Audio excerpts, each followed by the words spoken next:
Right now you're probably surrounded by a multitude of Wi-Fi, cell phone and other electromagnetic signals.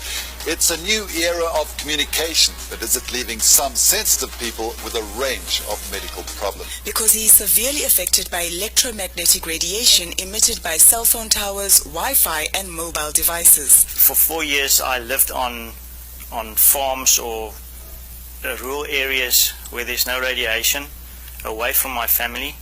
Electromagnetic hypersensitivity, and it's a growing phenomenon the world over.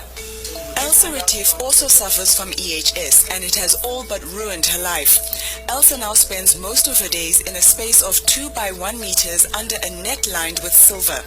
It shields her from some radiation, but she still experiences constant pain, dizziness, and feels disorientated. I've lost my car, I've lost my house. Her debilitating symptoms started 2 years ago, and she is not alone. Increasingly severe reactions to electromagnetic frequencies are being reported globally. New kinds of wireless technologies and devices have resulted in massive amounts of high and low frequency radiation everywhere in the environment. It is also known as electrosmog, and about 5 to 7% of the population is extraordinarily sensitive to it. Thousands of South Africans claim a link between their illnesses and electromagnetic radiation. James Lech from Cape Town also suffers from EHS and has just completed a master's dissertation at Rhodes University on electromagnetic radiation in South Africa. He says the term EHS is inaccurate. I found EHS to be very misleading. A more accurate term is electromagnetic field intolerance syndrome. So that's EMFIS. Intolerance describes the condition a little better, and Lech has done groundbreaking work to prove that EHS is actually already a recognized medical syndrome. It has even been allocated ICD-10 codes. ICD-10 is an international classification of diseases coding system used by healthcare providers to classify all medical symptoms, diagnoses, and procedures. EMFIS as a condition is described by a number of these codes. In a South African first, Lech has applied to be officially diagnosed with the syndrome.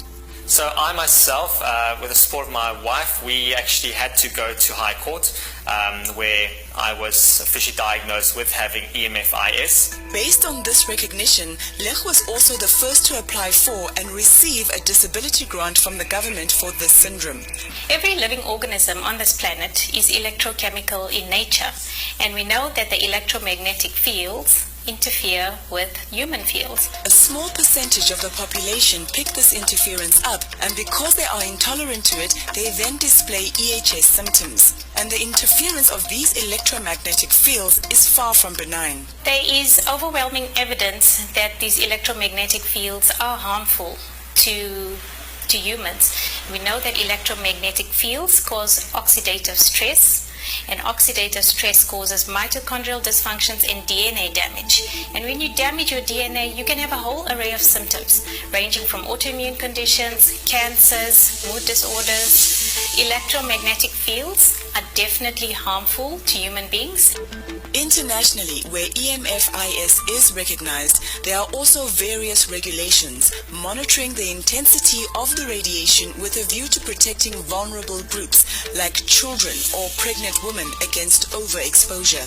Because in many other countries, Wi-Fi is considered potentially so harmful that it has been banned from all schools. Dr. Kalan further says that the rapidly increasing flood of EHS sufferers worldwide should serve as a wake-up call to us all, as it could mean we are unknowingly being overexposed to radiation.